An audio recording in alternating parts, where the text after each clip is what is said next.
누가복음 8장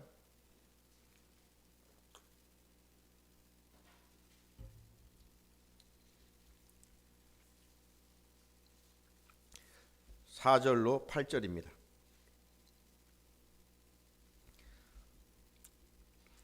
누가복음 8장 4절로 8절.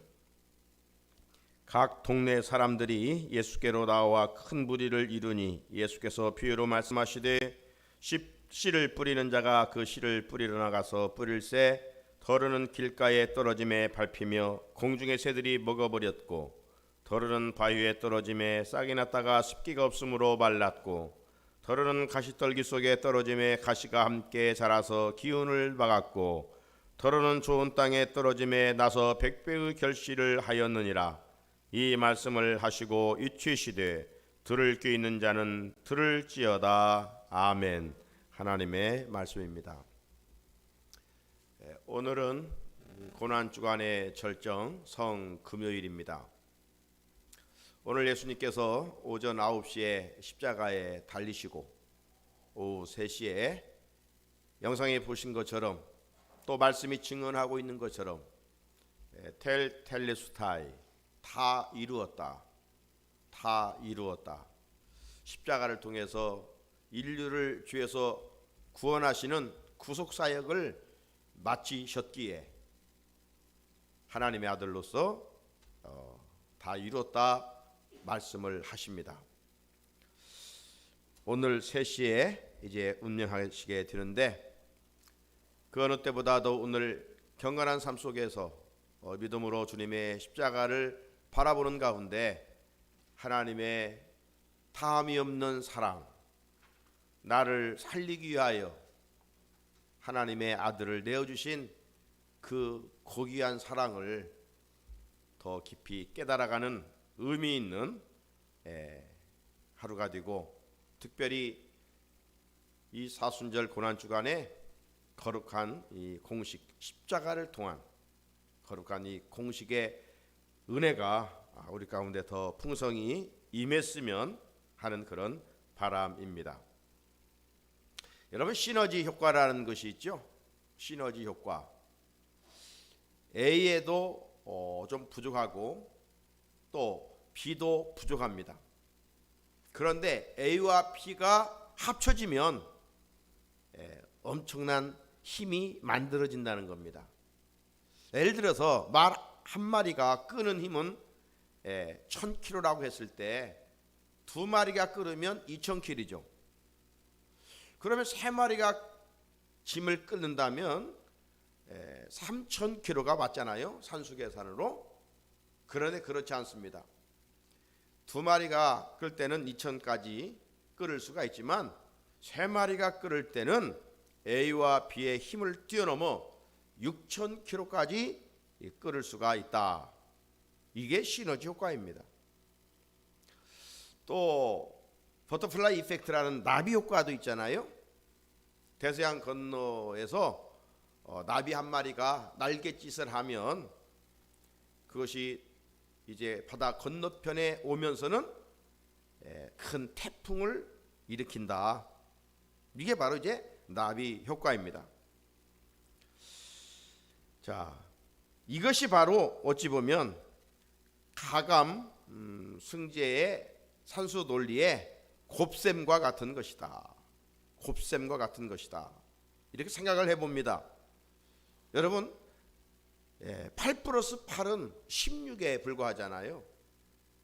그러죠? 그런데 그걸 곱하기로 해보세요. 8, 8에 64예요. 16인데 64가 돼요. 몇 배나 더 많은 수가 됩니다. 우리 주님의 십자가는 우리가 살펴보는 것처럼 일단 가시적으로 더하기죠. 기도하는 자에게 더하기에 인생이 되고요. 중보기도하는 자에게 더하기에 플러스의 인생이 축복이 찾아오고요. 또 십자가를 하나로 쭉 연결했을 때 이 마이너스로서 빼기의 셈을 할 때 우리가 뭘 빼야 되는가? 하나님보다 다른 것을 더 의지하는 걸 빼라. 그리고 또 어제 말씀 속에서 우리의 욕심과 정욕, 추하고 더러운 영적 불순물들을 빼라. 그 빈간 속에 하나님의 복이 임할 것이다. 이런 말씀들이죠. 오늘 주님이 지신 십자가, 그것이 기울어졌을 때 곱하기의 모습을 또 하고 있습니다. 그런 의미에서 주님의 십자가는 우리 인생의 덧셈도 되고 또 엄청난 증수의 축복으로 다가오게 되는데, 그게 바로 곱하기라는 것이죠. 자, 그렇다면 어떻게 해야 우리 삶의 자리에 십자가를 통한 곱하기에 그런 은혜를 입고 살 수 있을까? 오늘 성금요일 우리에게 주시는 하나님의 음성을 듣고 싶습니다. 오늘 본 말씀은 예수님께서 말씀하신 씨 뿌리는 비유이죠. 이 비유에서 씨 뿌리는 자는 하나님이심을 말씀하고 있고, 씨는 하나님 말씀입니다. 그리스도인들에게 있어 곱하기의 시작은 언제나 하나님의 말씀이라는 사실이에요. 우리가 가지고 있는 성경은 사람의 말이 아니죠. 하나님의 말씀입니다. 신언이죠. 따라서 하나님이 역사는 어디로부터 시작되는가? 말씀입니다. 말씀. 기독교의 최고의 권위는 말씀이죠. 하나님은 세상을 말씀으로 창조하셨고, 주님은 요한복음의 말씀처럼 말씀 자체이십니다. 말씀이 선포되는 곳에, 말씀이 임하는 곳에 놀라운 역사가 있었습니다. 무질서와 어둠, 혼돈 가운데 하나님이 말씀하시니 아름다운 세상이 만들어지지 않았습니까? 따라서 천지창조 이후에 하나님의 말씀을 따라 살아갈 때 개인이나 민족이 잴 수 없는 은혜와 복을 누렸던 것을 알 수가 있습니다. 여러분, 믿음의 조상 아브라함이 복을 받은 것은 그 출발점이 뭡니까? 그가 갈 바를 알지 못했지만 떠나라, 떠나라. 그 떠나는 장소가 쉬운 게 아니에요. 삶이 보장되고 안정된 그런 자리이지만 또 목적지가 있어서 떠나라는 것도 아니고, 가면 더 좋은 곳이 있을 거야.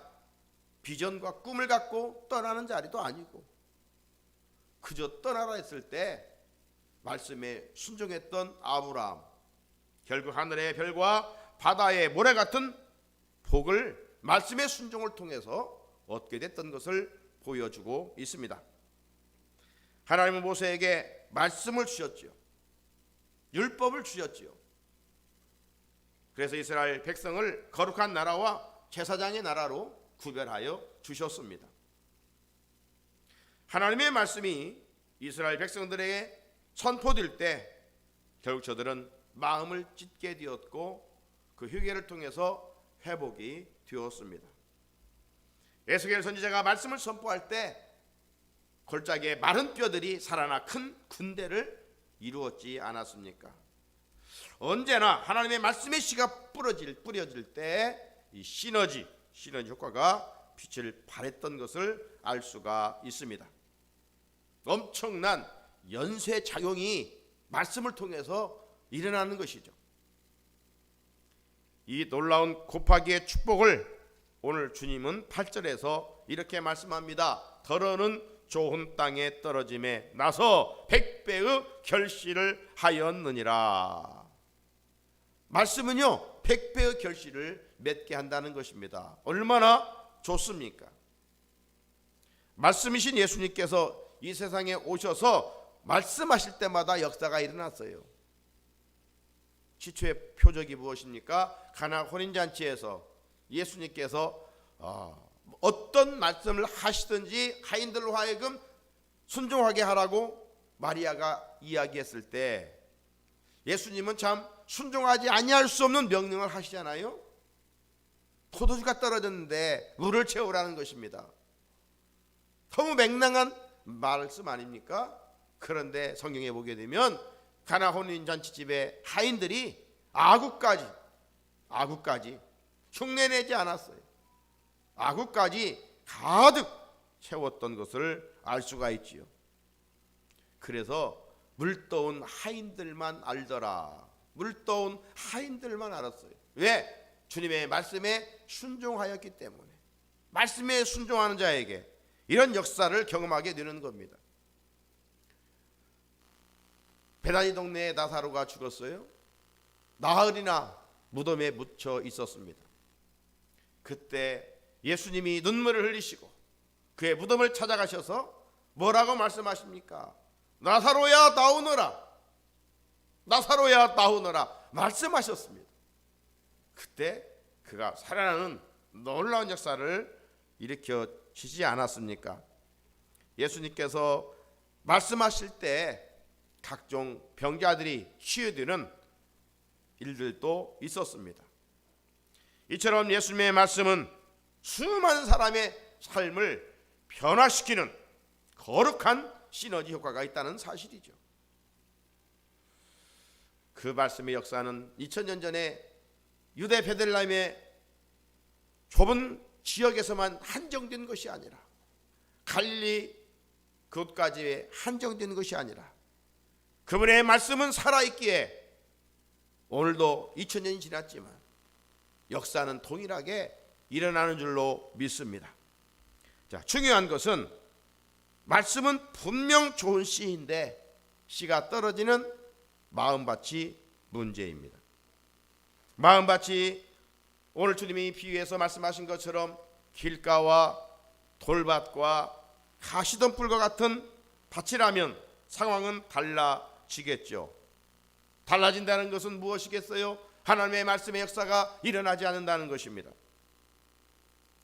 그렇다면 말씀과 더불어 시너지 효과의 축복을 누리고 살기 위해서는 어떻게 해야 할까? 다른 거 없어요. 주님의 말씀의 반응에 달려 있습니다. 주님의 말씀에 대한 반응. 밭에 씨가 자라기에 좋지 않은 장애물이 제거된 준비된 부드러운 땅이 필요하다 이 말이죠. 그래야 씨가 떨어져 싹이 나고 줄기가 자라고 성장해서 오늘 주님이 말씀하신 것처럼 30배, 60배, 100배의 열매를 맺을 수가 있습니다. 여러분, 우리가 어떤 일에 투자해서 서너 배만 얻는다고 해도 얼마나 큰 축복입니까? 투자해도 손실을 보는 일도 많은데 말입니다. 오늘날 이런 코로나 상황 속에서 지금 여기 가까운 홍대에 잘 나가던 상점들이 지금 문을 닫는 일이 속출하고 있잖아요. 투자했지만 본전조차 찾지 못하는 어려운 이런 경험들을 하고 있는 상황입니다.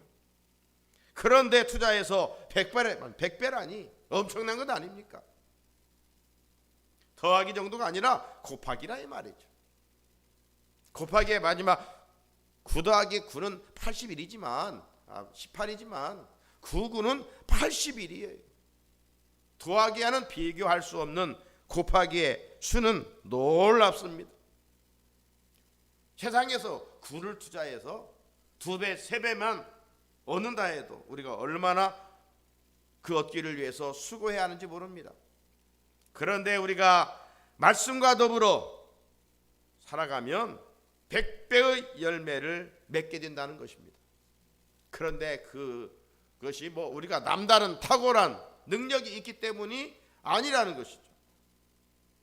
선포되는 하나님의 말씀을 거부하지 아니하고 그대로 스펀지가 물을 빨아들이듯이 그대로 그냥 액면 그대로 말씀에 손상 없이 하나님의 말씀이기에 내가 믿나이다. 내가 믿나이다. 물떠온 하인들처럼 이해가 되지 않지만 포도주가 떨어졌는데 웬 물을 담으라고 하는가? 말씀을 거역하면 거기에는 역사와 열매가 없지만 이해가 되지 않을지라도 헛된 수고를 하는 것 같이 느껴질지라도 말씀 앞에 순종하면 역사는 그분이 하시는 것입니다.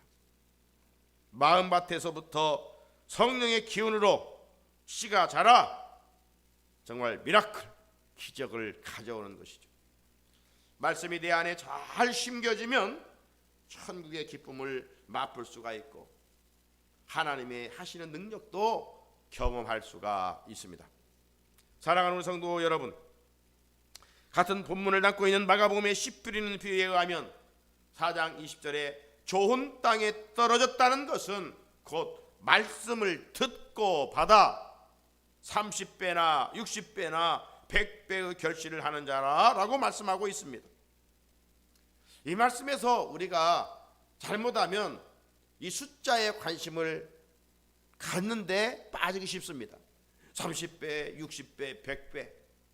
그런데 이런 증수의 축복을 가져오는 그 앞에 수식어가 더 중요하다 이 말이죠. 어떤 말씀이 있습니까? 그 앞에 말씀을 듣고 받아, 말씀을 듣고 받아, 이 말씀이 중요해요. 받아가 중요해요. 무슨 말씀입니까? 쉽게 한마디로 표현하면 말씀을 들었으면 믿고 순종하는 것입니다. 말씀의 씨가 뿌려질 때 누구에게 주는 것이 아니라 나에게 내 마음밭에 심겨주라고 하나님이 주시는 것이라는 거예요. 말씀은 많이 들어서 남보다 지식으로 머리로 많이 알고 있는 것, 이게 중요한 것이 아닙니다.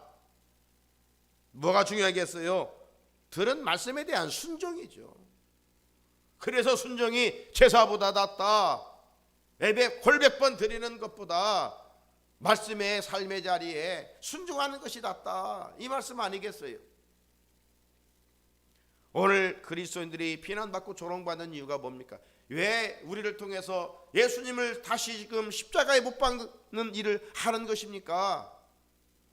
믿는 대로 행하지 않기 때문에. 사랑은 제일로 말을 많이 하면서 사랑하지 않고 교회 안에서조차 미워하고 다투고 시기하고 질투하고 싸우고 나눠지고, 그들이 사랑하고 사랑하라 하는 주님의 말씀의 계명을 모르기 때문입니까? 머리로만 알고 있기 때문입니다. 나를 힘들게 한 자를 위하여 기도하라고 주님은 말씀하시는데 우리가 여전히 세상적인 잣대를 가지고 미워하고 있기 때문입니다. 머리로만 알고 있으면 안 된다 이 말이죠. 들은 말씀에 절대적인 순종이 필요합니다. 그런데 참 우리의 약점이 뭡니까? 말씀은 듣기는 들은데 살아가는 말씀에 순종하는 것보다는 그냥 삶의 자리에서 이런저런 문제에 부딪히다 보면 자기 어떤 생각, 자기 주장, 자기 고집, 세상적인 잣대, 세상적인 가치관, 이런 것에 끌려 산다 이 말이죠. 말씀을 앞세우기보다는 자기 경험이 더 중요한 거예요. 말씀보다 환경을 바라보면서 인간적인 감정에 치우쳐 버립니다. 우리가 주일날 예배드리러 교회에 즐겨 올라오는 일, 귀한 일이죠. 사순절 새벽을 깨워 하나님께 나와 예배드리는 일, 그리고 사모하며 말씀 듣는 일, 중요한 일이죠. 너무 중요하죠. 그런데 여기서 멈추면 안 된다 이 말입니다. 말씀에 순종하는 일이 몇 배나 더 중요하다는 사실이죠. 내 전문적인 지식 중요합니다. 그런데 내 전문 지식보다 하나님의 말씀이 선포되면 내 전문 지식과 충돌할 때가 있습니다. 세상의 삶의 방법과 세상의 지식, 그것이 하나님의 말씀과 충돌할 때가 있습니다.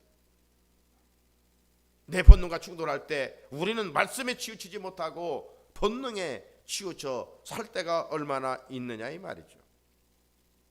그러나 다시 한번 오늘 성금요일에 우리가 십자가를 믿음으로 바라보면서 기억합시다.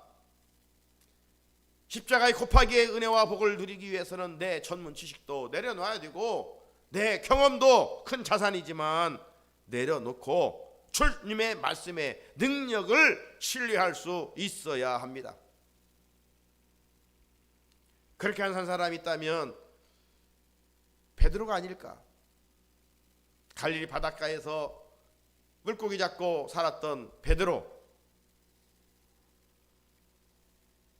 우리가 알고 있는 대로 그가 밤새 수고했지만 어찌된 일인지 한 마리도 잡지를 못했습니다. 여러분이 밤새 수고했는데 그 수고의 결과가 없다면, 빈손이라면 얼마나 허탈하겠습니까? 수고한 것에 비하여 적게 수확을 거두어도 마음이 아플 텐데 한 마리도 잡지 못했습니다.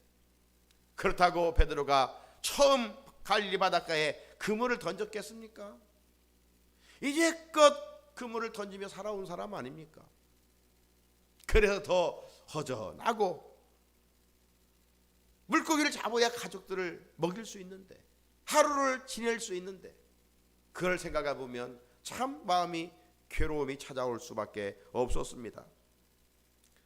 자, 이런 마음 상태에서 누가 찾아와 말 한마디 잘못했다가는 정말 싸움 일어나기 십상입니다. 도와주지는 못할 망정 빈정거린다고 생각하기 때문입니다. 내가 뭐 잘할 때는 누가 말 한마디도 별로 신경 쓰지 않은데, 내가 좀 안 되면요, 내가 어떤 컴플렉스가 있는데 누가 한번 말하면 그것이 꼭 자기에게 말하는 것처럼, 그리고 열등감에 사로잡혀서 막 아주 노를 바라게 됩니다. 사람들이 내가 지금 어려우니까 저런 말을 쉽게 한다고 하면서 분노하기 시작해요. 자, 시몬 베드로가 이런 허전한 마음으로 잠겨 걱정하고 있었을 때 낯선 사람이 나타나서 이렇게 말씀합니다. 깊은 데로 가서 그물을 던지라. 깊은 데로 가서 그물을 던지라. 그때 베드로가 자기 경험을 앞세웠다면 큰 소리쳐서 화를 내고 욕을 했을 거 아닙니까? 이 사람아, 당신 누구야? 열받게 하는 거야? 나는 이 갈릴리 바다에서 참뼈가 굵은 사람이야.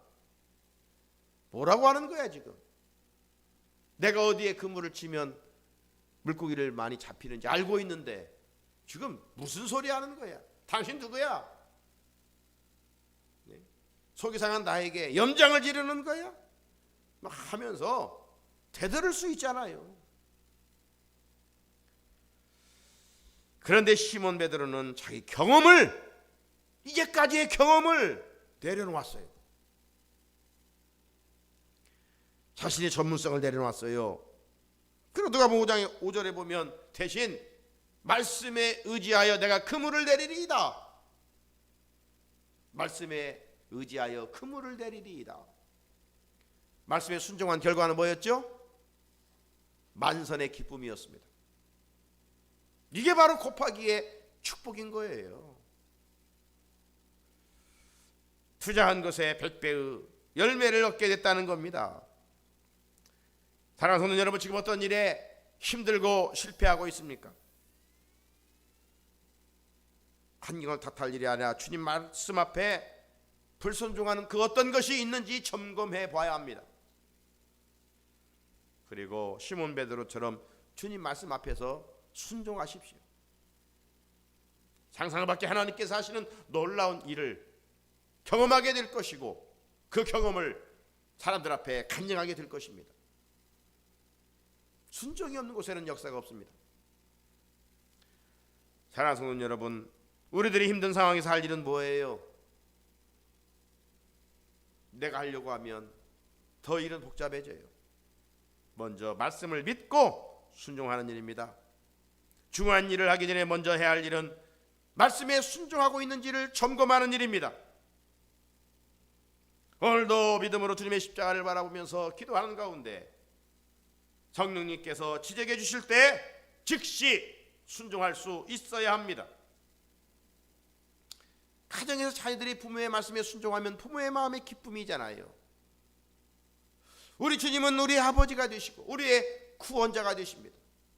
우리가 그분의 말씀, 때로는 이해될 수 없는 말씀이지만, 아니 순종해 하게 되면 손해보는 말씀이지만 순종하면 주님의 마음이 그토록 기뻐하십니다. 우리들이 주님의 마음, 하나님의 마음을 기쁘시게 하면 부스러기의 은혜가 주어지는데, 그것은 단순히 부스러기의 은혜가 아니라 증수의 축복이요 덧셈을 뛰어넘는 곱하기의 축복이라 이 말이에요. 실패 앞에 좌절하지 말고 다시금 우리가 할 일은 주님의 살아계신 하나님의 말씀, 능력의 말씀을 붙잡는 일입니다. 말씀을 붙잡는 일이에요. 왜? 말씀은 능력이기 때문에. 갈 길로 방황하는 우리에게 갈 길을 정확하게 보여주는 말씀은 어두운 밤을 비치는 빛이요 신령한 나침판이기 때문입니다. 누가복음 7장 말씀에 보게 되면 백부장에 관한 말씀이 있습니다. 백부장, 당시 종교 지도자들과 유대인들은 주님 곁에서 말씀을 들었지만 말씀에는 전혀 관심이 없습니다. 어떻게 하면 예수의 말을 꼬투리 잡아 저 예수를 죽일까? 예수를 죽이고 어떻게 하면 기득권을 유지할까? 이것이죠. 원래도 그러지 않습니까? 권력 잡은 자들이 말은 그럴싸하게 하면서 다 뒤에서는 자기 욕심, 자기 밥그릇을 채우는 그런 일들.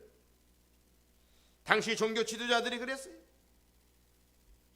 의로우신 예수를 잡아 죽여야 자기들의 죄가 드러나지 아니하고 계속 기득권을 유지할 수 있기 때문에 어떻게 해서든지 예수를 잡아 죽이려고만 했던 겁니다. 말씀에는 관심이 없어요.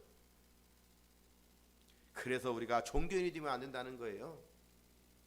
종교인이 돼서 말씀을 많이 들어 성경 지식만 알고 있으면 그걸 가지고 남을 판단하고 정죄하고 비난하고 예수님의 제자와는 거리가 먼 삶을 살아갈 수밖에 없어요.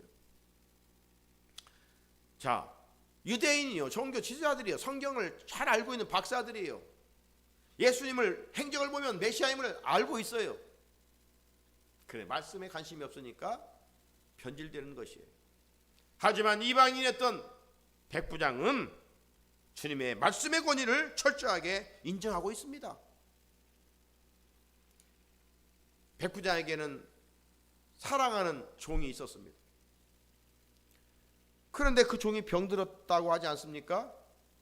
여러분, 당시 종은 노예입니다. 인격 자체가 아니고 물건이에요. 종이 죽든 말든 주인은 신경 쓸 이유가 없어요. 자기 아들이 아니에요. 그런데 종이 병들은 것을 바라보면서 긍휼히 여겼던 것 같아요.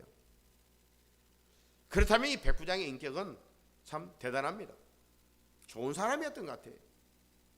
그리고 유대인의 환심을 사기 위해서 성전도 지어주고 성전에 필요한 것도 공급해주고 이런 사람이었어요, 백부장이.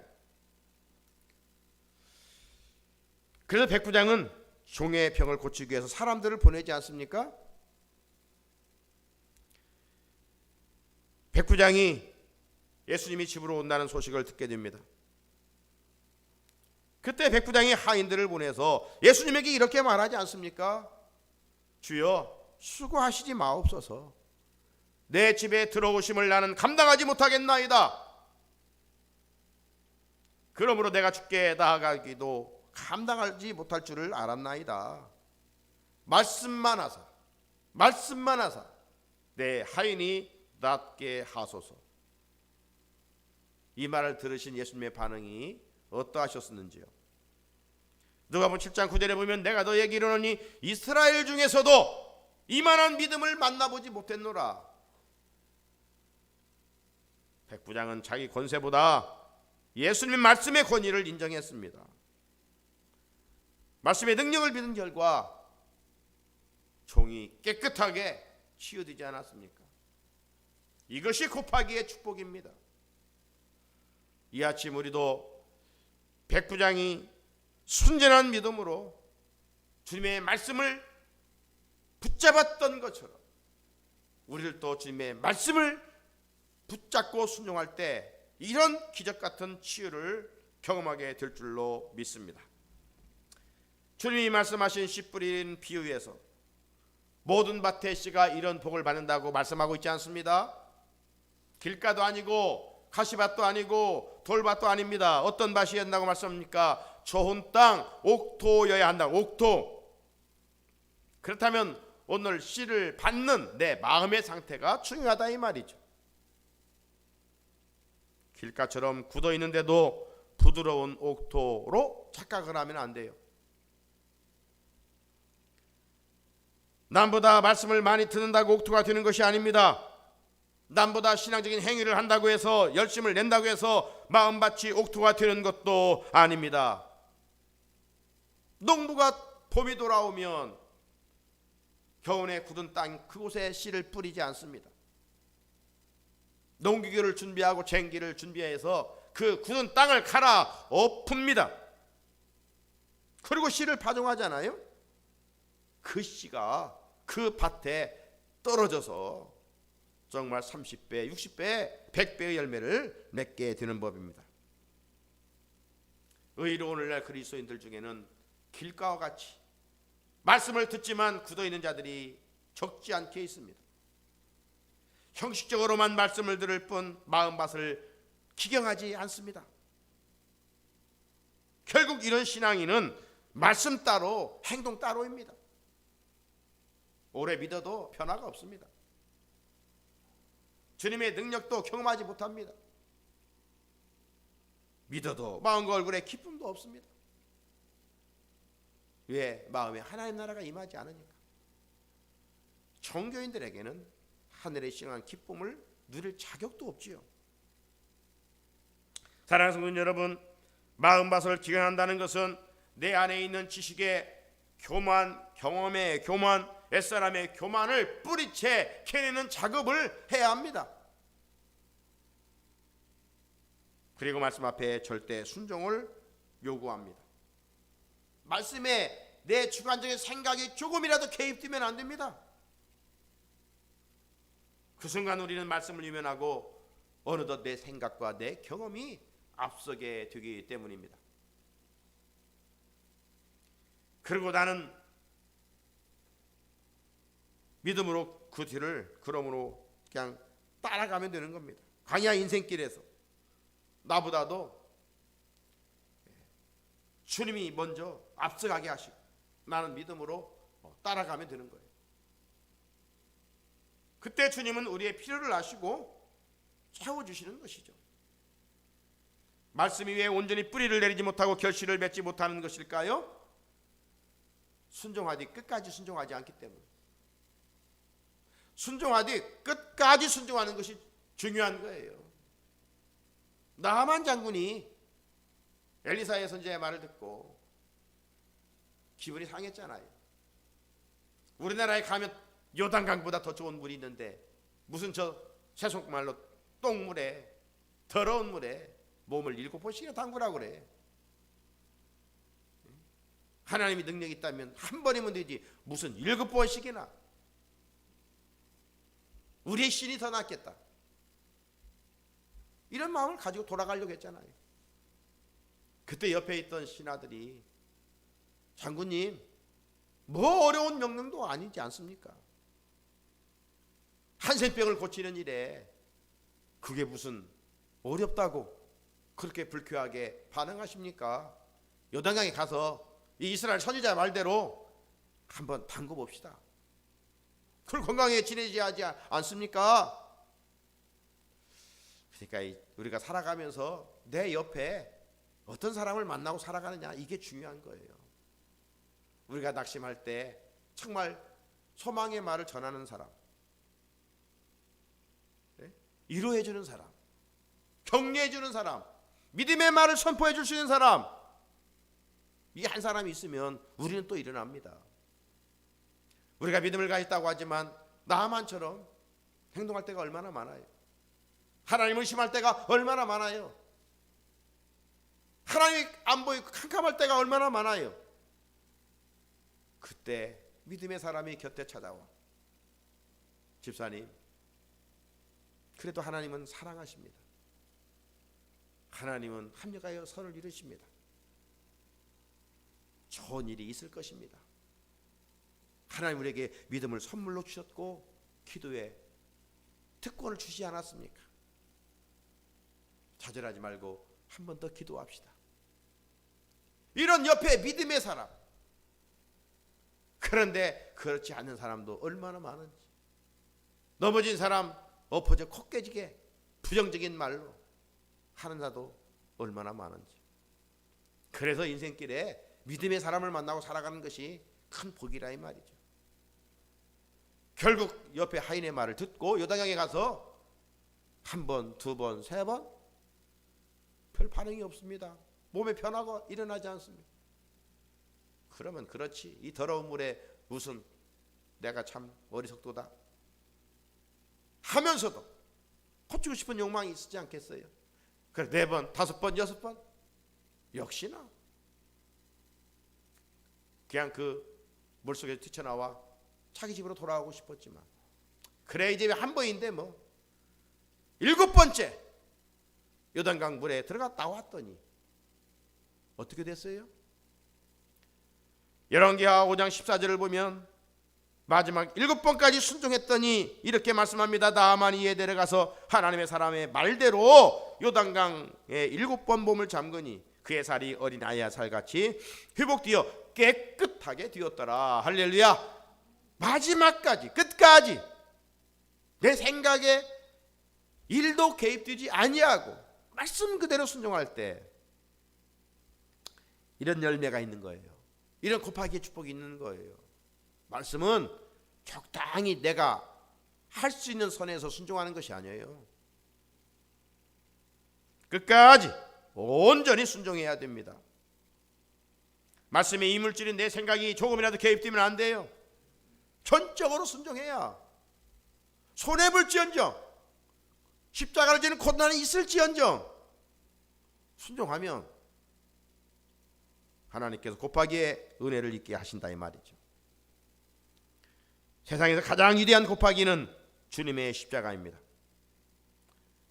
주님께서 십자가에 피 흘려 돌아가심으로 인류를 구원하셨기 때문입니다. 주님의 십자가의 위대한 것은 내 죄를 덮어주시고 내 죄를 용서해 주셨기 때문입니다. 예수님의 최대의 관심은 뭡니까? 죄로 죽었던 사람들을 살리는 일입니다. 살리는 일이에요. 그렇다면 이 시대에 우리들이 가장 위대한 곱하기의 인생을 살아가는 능력과 축복은 어디에 있을까요? 역시 살리는 일입니다. 영적으로 죽어가는 일들을 살리는 일입니다. 우리 주변에 아직도 하나님과 단절되어 살아가는 자들, 믿다가 이런저런 일로 낙심되었던 자들을 찾아가 살리는 일입니다. 본질적인 사명, 사람을 낚는 어부의 사명을 감당하는 일입니다. 그러면 우리에 있는 양 99마리보다도 잃어버린 한 양을 찾았을 때 목자의 그 기쁨, 덩실덩실 춤을 추지 않습니까? 이와 같이 하늘에 계신 너희 아버지가 한 영혼이 돌아올 때 이렇게 덩실덩실 기뻐하신다는 말씀. 이런 양을 찾고 이런 돈을 찾고 이런 아들을 찾았을 때의 그 기쁨, 그게 바로 죽어가는 영혼을 살려냈을 때의 기쁨을 주님이 말씀하고 있는 것입니다. 누구나 곱하기에 인생을 살고 싶죠. 누가 그런 축복을 누립니까? 죽어있는 자를 살리는 자, 하나님과 단절되어 있는 자들에게 가서 복음의 씨를 파송하는 자에게 주님은 그런 은혜를 입게 하시는 것이죠. 그래서 영혼을 살리는 일이 가장 위대한 일인데, 그런 자들이 바로 하늘나라의 별과 같이 빛나는 하늘의 스타라고 말씀했어요.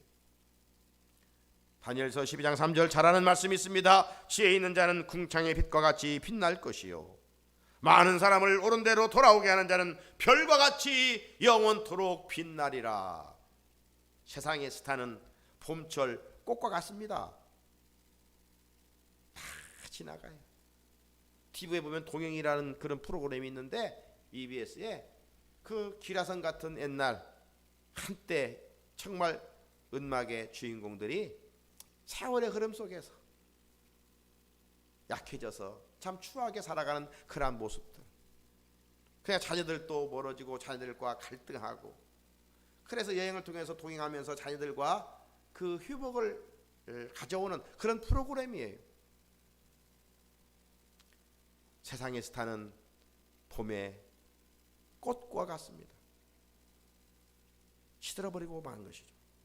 그런데 죽어가는 영혼을 살리는 관심을 가지고 살아가는 자들을 주님은 하늘의 별처럼 영원토록 빛나리라, 하늘의 스타로 만들어 주신다는 거죠. 말씀을 마칩니다. 주님의 십자가는 거룩한 공식입니다. 십자가에 더하기가 있어요, 빼기가 있어요, 곱셈이 있어요. 내일 새벽에는 나눗셈이 있습니다. 주님은 우리들이 복 있는 삶을 살기를 원하십니다. 그래서 당신의 몸을 2000년 전 오늘 해구리라고 하는 골고다에서 물과 피 한 방울 남김없이 우리를 위하여 쏟아 주셨습니다. 그리고 죽으셨습니다. 하나님의 미랄이 땅에 떨어져 있으면 그대로 있을 것이고, 땅에 떨어져 죽으면 많은 열매를 맺으리라 말씀하신 것처럼 주님은 친히 땅에 떨어지는 썩어지는 미랄이 되었습니다. 그래서 주님의 십자가를 통한 곱하기의 복을 누리기 위해서 이제 우리들은 할 일은 뭡니까? 철저한 말씀의 순종입니다. 지금 어느 부분을 순종하지 못하고 있습니까? 듣고 순종하면 역사는 하나님이 하십니다. 그런데 아무나 순종할 수 있는 것이 아니에요. 길가와 같이, 돌짝밭 같이, 가시덤불과 같은 이런 마음으로 말씀을 들으면 역사는 일어나지 않는다 이 말이에요. 100번 1000번 들어도 역사가 일어나지 않아요. 마음밭이 성령으로 기경하여 옥토가 되어야 됩니다.